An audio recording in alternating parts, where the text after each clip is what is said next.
The following hedge fund video has been brought to you by the HFG. The hedge fund group provides premium service, along with online training and certification for hedge funds, called the Certified Hedge Fund Professional, also known as the CHP designation.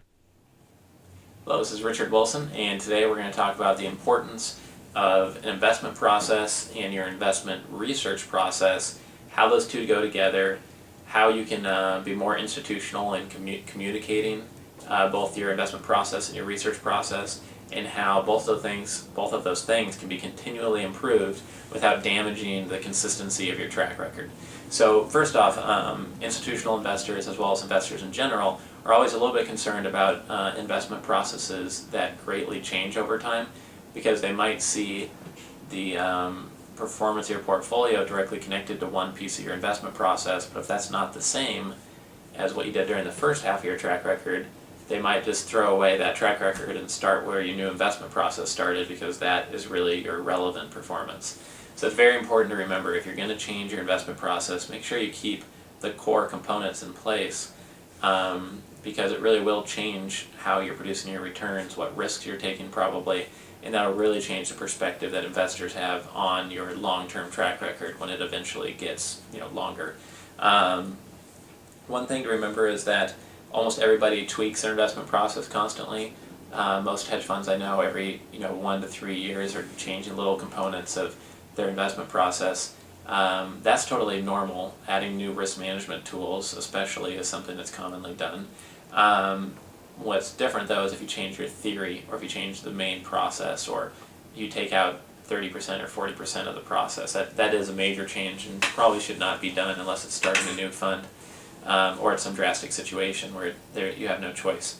The difference between that and the investment research process is that many times when you bring in a research component, there may be a 3 or 4 step process that your fund uses, which can be really helpful to document within your marketing materials. Maybe there's the input stage, where all of the research from independent consulting firms, from some technology report or platform you have access to, from fundamental research you may do, from trend insights, from maybe global macro type research.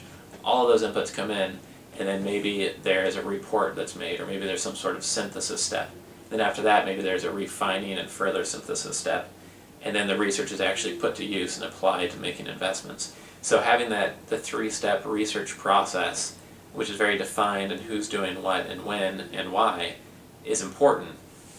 And I think that lots of people skip that step, and they don't explain exactly how they use the research, when, and what inputs they have into that research process.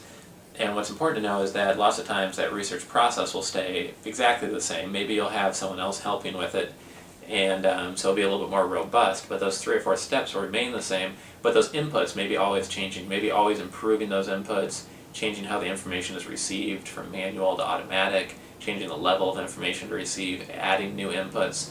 And so it's important to think about it as a system, and having these major components of the system very stable and steady and robust, where the inputs to the system are always being improved. You're always testing out new inputs, and making sure that you're getting the best information possible. So some of the best institutional quality funds I've seen do that. They're constantly refining their inputs and improving them.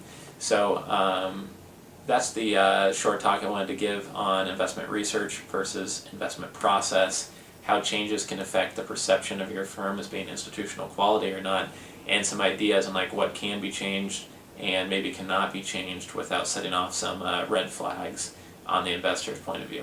So thank you for your time here, and we'll see you again soon.